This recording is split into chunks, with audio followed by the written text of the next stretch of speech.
I didn't, strictly speaking, lose a lot of money on it, but I lost a ton of time, a lot of confidence. I spent the entire time in sort of gut-wrenching anxiety about what I was doing here. And it just ended up, if anything, like the only thing I got out of it was the idea that maybe I shouldn't be doing this. Hello, fellow risk takers, and welcome to my worst investment ever, stories of loss to keep you winning. In our community, we know that to win in investing, you must take risk, but to win big, you've got to reduce it. My name is Andrew Stotts from A Stotts Investment Research, and I'm here with featured guest Daniel Egan.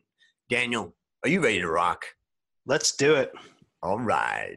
So Dan is currently in charge of behavioral science and investing at Betterment, where he integrates behavioral finance and passive investment management to help customers achieve their goals.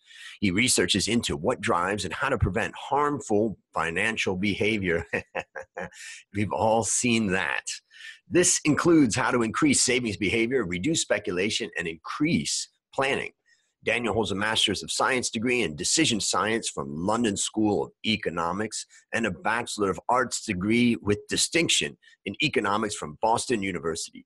Daniel enjoys speaking to academic classes and industry conferences and does so often. Dan, take a minute, fill in any further tidbits about your life. I think this is a great podcast because there's an old saying that a fool looks to learn from experience and a wise man looks to learn from other people's experiences. Sharing the mistakes that we've made, sharing exactly how they didn't seem like mistakes at the time is an excellent, excellent idea. I got into what I do because I like both sort of human psychology, but also how financial markets work or sometimes don't work. And there is just so many mistakes out there that we can learn from each other. I think it's a great idea to share them. Fantastic. Those in the audience, you can't see it because we are on video, but you're listening on audio. If I look behind Dan's face, I see a bunch of stuff written on a whiteboard. So clearly this man thinks about this type of stuff. Now, Dan, it's time to share your worst investment ever. And since no one goes into their worst investment thinking it will be, tell us a bit about the circumstances leading up to it, and then tell us your story. All right, let me paint you a picture. I graduated from the London School of Economics with a master's degree in 2006. And I got a job right away in private equity. I had no background in finance itself. I had no experience in financial markets. The only thing I'd ever done was kind of like put money into a retirement fund and a target date fund. And so I learned quite a bit. And then I started working at Barclays in 2007. And you're just surrounded by finance people who actually have studied this stuff forever and who do it as a living. And so I thought, I'm going to learn this stuff. I'm partially learning through osmosis just by being around it all the time. And I read a lot. I read newspapers and The Economist, and I thought I knew what was going on. So, here's the sort of first setup thing is that I had a little bit of knowledge and I thought I had a little bit more. So I was lucky enough that I lasted in my job during the financial crisis. And I remember hitting the bottom in 2009, and then things started to pick up. So markets were getting a little bit better. There were some green shoots appearing. And I thought, well, what's something that I think is going to really reflect this? And I actually remember reading an article in The Economist about how there had been these really big reserves of oil. People were keeping oil offshore in oil tankers. And that oil at that point in time, it had been, going into the crisis, it had been trading around $150 a barrel. Through the financial crisis in 2008, it bottomed out at sort of like $80 a barrel, which just seemed implausibly low at the time. It had to go up. This just was so easy. So I went and found a vehicle to express this view that I thought oil was going to be going up as things got better. I found a double leveraged oil ETF called DXO was the ticker. It was a PowerShares double long oil ETF. I ended up buying it in June 1st of 2009 at $4.50 a share. When I did that, I was thinking, this is something I know I expect. It's a speculative play, but I think it's going to take at least 6 months, if not a year. So I'm going to have to hold on to it for that period of time. So I get into it. Again, this is a leveraged ETF. So it promptly begins to fall. And it falls over the next 2 or 3 months very impressively. I think it bottomed out at about $3.25 So it had a really nice negative 35 or 40% return at that point. And, you know, in as much as I had said, oh, this is a sort of 6 month to a year play, I kept looking at it. I kept watching it and seeing what it was going to do. You know, like I had a background in behavioral finance. I knew all these things. I did exactly what I wasn't supposed to do. Continued to watch it. Finally, it sort of broke even and went positive. And I sold October 1st at $4.56 a share. At that point in time, it had gone up by about 6 cents a share. Not remotely, number one, like any kind of a respectable profit. Number two, once you'd consider the transaction cost, I'd made a loss. So I had to pay, I don't know, $20 on the way in and $20 on the way out. And so I'd actually lost money at that point in time. And of course, as things go, it continued to go up after that. So it's a funny one because I didn't, strictly speaking, lose a lot of money on it, but I lost a ton of time, a lot of confidence. I spent the entire time in sort of gut-wrenching anxiety about what I was doing here. And it just ended up, if anything, like the only thing I got out of it was the idea that maybe I shouldn't be doing this. Let's review. What are the takeaways from what you learned? I know you mentioned time and confidence. How would you sum up the lessons that you learned from this experience? So number one is, being honest about position sizing versus cost. So you can have a great idea, but you have to have a big enough margin that you're going to cover your transaction costs, be it just commissions or taxes afterwards. And so, I didn't have quite as strong, looking at it now, I didn't have a strong enough view on that such that I would have guaranteed to be covered on that. Number two, you got to take into account how much it's going to cost you in indigestion and sleepless nights and how much it's going to take away from you spending time on your real job. And third, and this is really tricky, is like, you actually have to really understand what you invest in. I made some really serious mistakes here. Number one, I should never have bought a leveraged long ETF for a 6 month to 1 year investment horizon. The way that they work is they take out futures contracts or they use leverage in certain ways where there's negative roll yield. And so this thing doesn't track well over long periods of time. It only tracks well over short periods of time. I thought I knew what I was getting into because of the name. Oh, it's a double long oil ETF. Well, it does what it says on the tin.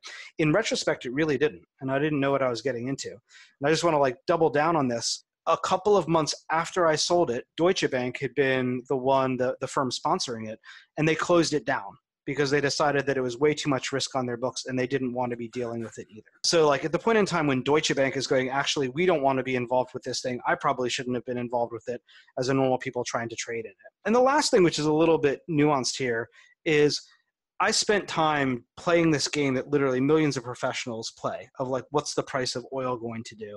I had no advantage in it. I just thought it was going to be kind of fun to take a swing at it. But what I missed out on, or what the cost that I didn't see, was my time. I could have been doing something much more productive for kind of my earnings potential or my life at that point in time. So I actually view it as a pretty serious loss because I just had an opportunity cost that was hidden. Okay. Wow. That's a lot. And it's interesting that so much learning out of this, what you could say, little movements in the share price compared to, some of the people's stories here, they just buy it at 4.5 and it goes to 0.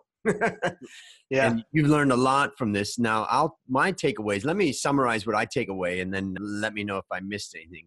The first thing that I take away is that you really have to think about the complete costs of an investment. And I think people often really overlook that there's, we've already heard about the costs of the actual transaction. We've heard about the cost of taxes. There's the cost of time, and there's the cost of confidence.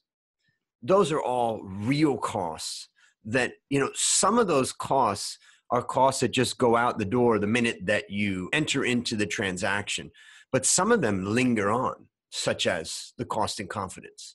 And It's a very common theme for all of us that particularly when you study investment and you do it, you think, how did I miss that? Well, what was I thinking? So there's a real cost in confidence. And those are the costs that we never see because we get so excited about the actual idea that we miss those costs. So I think that's a very important lesson.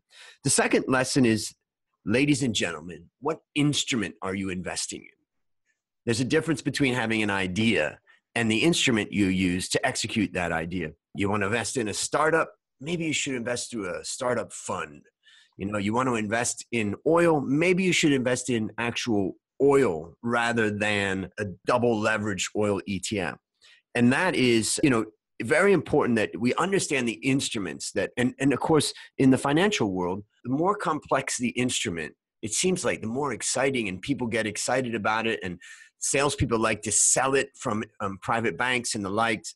People think that they're really smart buying it, but usually complex instruments are tangled up. Part of the reason why they're complex is because the institution issuing them is making a lot of money off of it. And so you've got to really separate your idea from the instrument and study that instrument. And then the third thing I think is really valuable, and you mentioned it towards the end, is who are you betting against? Who is this position coming up against? And if you are, let's say that you like investing in small cap companies or mid cap companies, there's 500 shareholders in this company. It's a very different bet than betting in currency or betting in oil. These are global markets. The traders in these items have huge balance sheets.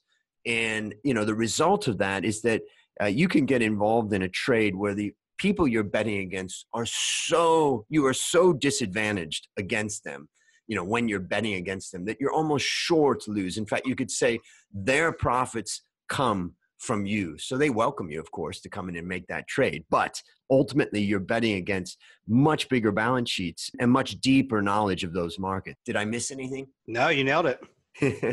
Yeah. And I think one other thing I would add in is that, and I remember looking at this when I originally wrote my book about investing for kind of beginner. People talk about, investing in commodities and other type of instruments. And now we do have commodity funds and ETFs and things like that. But I think that, and we talk about the diversification benefit of those items, but it's important to do a trade-off analysis on that, because you could be investing in an equity fund or an equity ETF. And I know, it's part of what happens if you're investing through Betterment, or if you're doing that yourself. You could be paying a tiny little fee on that, let's say even a global stock ETF. And then you say, okay, I'm going to diversify with a, commodity fund. You could be paying 10 times the fee for that commodity fund to get the diversification benefit of that commodity fund. And in order to get the diversification benefit of that commodity fund, you've got to hold more than just 3%. You've got to hold, could be 5, 10%. So there comes this trade-off between the cost of some of these diversifying instruments versus the diversification benefit you get. And that's an important analysis that people have to think through as they go through that. So that would be one thing also I would add. Anything you would add to that discussion? Yeah, I think there's just one more, which is just always be aware your time and your attention is a really valuable commodity. This is the thing that I see people get wrong most of the time, is that they're kind of like, oh, well, like maybe I'll go and do this. And they're, as you pointed out, they're moving into an arena that's generally a zero-sum trading game and where other people have a lot of advantage. And since then, one of the things that I've taken away from it is like when I spend my time on this stuff, I want to find opportunities that either aren't zero-sum, where I can develop a real skill to offer to other people to make things better off. Like one of the things that I took away, I started learning how to program because I knew that it would be much more useful to be able to do this. So just always remember that like when you're investing, or when you spend time and attention on your investments, that's a cost that you should include in the calculus of whether or not you're doing well.